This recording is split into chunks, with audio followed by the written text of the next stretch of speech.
14 అడవులు శిక్ష కాలేదు కానీ 11 నెలల ఎడబాట్లో ఎన్ని కోట్ల నరకాలు చూశాడో. మేరు అంతటి అన్న బీరువైపోయి జానకి లేని లోకం దేనికని ఏడ్చాడు. అయోధ్యకి రాజు అడవులు పట్టి తిరిగాడు.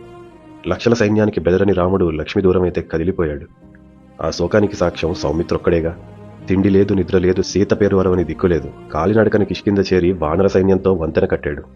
శరీరం తూట్లు పడి ఎరిపెక్కినా, శూలాలు నాట్లు పడి కండలు కోసుకుపోయినా ఒక్క అడుగు కూడా వెనక్కి పడకుండా నిలిచాడు. నేలపడిన రక్తం ఇంకిపోయినా గురి తప్పలేదు. మార్చి మార్చి సూర్యచంద్రులు ఇంటికి పోయినా కంటికి కొనుకలేదు. శత్రువు గుండెలో దిగేదాకా అతని బాణమూ ఆగలేదు. జానకి తిరిగి గుండెపై వాలేదాకా ఊపిరి ఆడలేదు. మూడో భార్య కోసం కట్టిన సమాధి ప్రేమకి చిహ్నమైతే, సీత కోసం నా రాముడు వేసిన ప్రతి అడుగు ప్రేమకి చిహ్నమే.